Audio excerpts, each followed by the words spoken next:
आज सुभाष बाबू के योगदान को याद करने का अवसर है। सुभाष बाबू ने देश के युवाओं को जो प्रेरणा दी और आज़ादी की लड़ाई में उन्होंने सबको आह्वान किया, उसे याद करने का अवसर है। याद करने का अवसर है कि किस प्रकार से वैचारिक मतभेद होने के बाद आखिर सुभाष ने कांग्रेस क्यों छोड़ना पड़ा। क्योंकि कांग्रेस के संविधान में ये बात बहुत स्पष्ट रूप से लिखा हुआ है कि हम अहिंसा के रास्ते पर चलेंगे।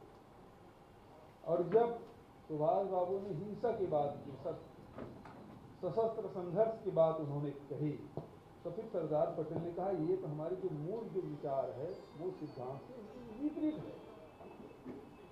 तो लोग कहते हैं ना, नेहरू के कारण से सुभाष की कांग्रेस छोड़ा, अध्यक्ष पद छोड़ा, या गांधी के कहने से छोड़ा।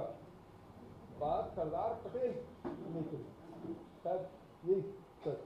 सरदार पटेल ने कहा ये हमारी विचारधारा विपरीत है, और जब विपरीत जा रहे हैं तो फिर आप इस पार्टी कैसे अध्यक्ष हो सकते हैं, मूल सिद्धांतों विपरीत है। तो फिर सुभाष बाबू ने कांग्रेस के अध्यक्ष पद छोड़ा।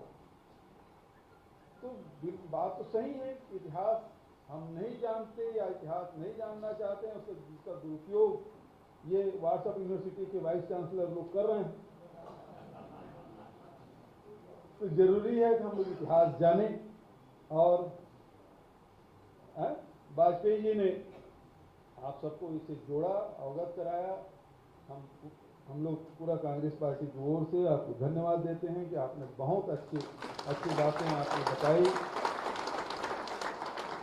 मैं पुनः सुभाष जी को, वैसे नेताजी केवल एक ही व्यक्ति की, भले आजकल व्यंग के रूप में नेताजी बोल देते हैं, लेकिन नेताजी यदि किसी के लिए प्रयोग हुआ है केवल महात्मा सुभाष चंद्र बोस के लिए हुआ है। नेताजी सुभाष चंद्र बोस, नेताजी और दूसरे के लिए प्रयोग नहीं होता। तो ऐसे ही महान विभूति जिन्होंने कांग्रेस का नेतृत्व किया, देश की आज़ादी की लड़ाई में अपना सब कुछ न्यौछावर कर दिया। आज तो स्थिति ये है कि आपके साथ कोई मारपीट हो, बहुत आपके दोस्त हैं वो भी बगल से निकल जाता है। हम लोग एक साथी नहीं बना पाते, उन्होंने हजारों लाखों लोग तैयार किया जो नेताजी के एक आह्वान पर अपने प्राणों की आहुति दे दी। तो ऐसे महान विभूति को हम सब नमन करते हैं। और जो लोग आज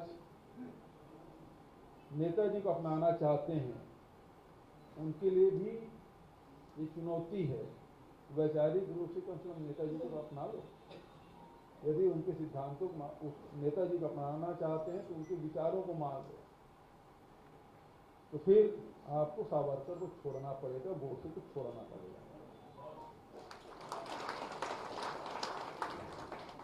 आपको वाजपेयी जी ने ये नहीं बताया, उनके 2-3 नेता हैं, एक सावरकर हो गए, दूसरा दीनदयाल, और तीसरा पश्चिम बंगाल से ही आते हैं श्यामा प्रसाद मुखर्जी। और नेताजी सुभाष चंद्र बोस के बारे में आपने जानकारी नहीं दी, ये अधूरी रह गई। इनके बीच ऐसी थी, है ना।